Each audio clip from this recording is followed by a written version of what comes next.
Hey guys, so today we're looking at episode 2 of the Ultimate AD Carry Guide, and specifically we're going to be looking at attack moving and also kind of a little bit about key bindings and settings that I use for AD Carry as well. So the first thing is there are so many different terms for this, stutter stepping, orb balking, animation cancelling. In other games these can all mean slightly different things, but in League these are basically all refer to the same thing or come under a big umbrella of attack moving. Animation is kind of an exception. It's another part of attack moving, sure, but it's also just a part of League in general that's really important, so we're going to get to that a little bit later. So how it actually works then? Well, there are kind of a few different ways that you combine this, but the way I do it is just to use the default A and then click. So pressing A brings up the attack move cursor and clicking gives the command, so it's very similar to normal except you press A first basically. So attack moving itself is when you click you will attack the closest target to your cursor. Now this was a little bit of a recent change. Before, this used to be that it attacked the closest target to you, so you'd literally move to your click and you hit the first target you come across. So after the change, and how it works now is you'll move and attack the closest target to where you clicked. This actually makes it a lot easier for attack moving. If you're attacking an enemy and you just miss their champion model really slightly, instead of attacking the thing next to you, you're still going to attack that champion.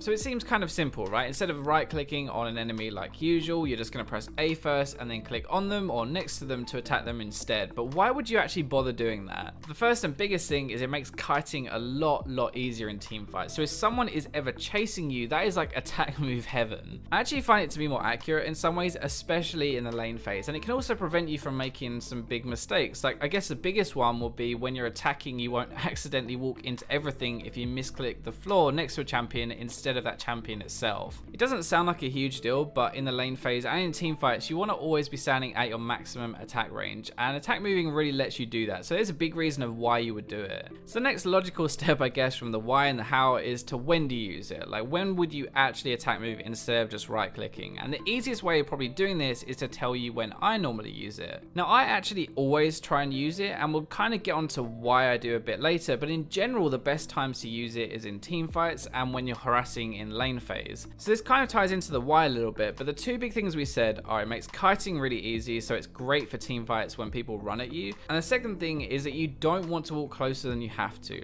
Attack move in theory will always keep you at your maximum attack range, because even if you do misclick next to a target and not on them, you're still going to attack that target. As we said before, if you don't use attack move, you'd start walking to the target instead, and that's just really not going to help you at all. If you accidentally click next to someone instead of on them and you walk next to them, you're probably going to die. So that's all to do with a team fight, and in lane it's a very similar idea. Being at your maximum attack range will keep you safest, and it's going to let you get the best trades off where you do good damage from them and kind of reduce the damage you're going to be taking in return. So that is all relatively simple. It's kind of easy to grasp. You know what it is now, you know how, you know why, and you know when, but this is actually how to make it better, which I think is one of the most important things. The trick that I have always used to make my attack moving better is to use it in the lane phase. So you spend 10 to 15 minutes in your lane just farming every single game you play, and that is a time that you could be using to get used to alternating between moving and attack moving. The attack move cursor, so when you press A, doesn't actually have to be used on the ground. You can click directly onto a champion or a minion to attack that specific target, just like if you had clicked on them normally. So when you're CSing, you move around as normal, and then you just use the A plus click to target minions and CS instead of right clicking. This doesn't seem like a huge deal, but if you think about it, you're going to be CSing for 200 minions a game probably, and that is 200 times that you could be using your A click to actually take a CS and training your attack move. This is going to get you used to moving around and attack moving at the same time to target things while you're basically doing nothing else, and it's a really good habit to get into.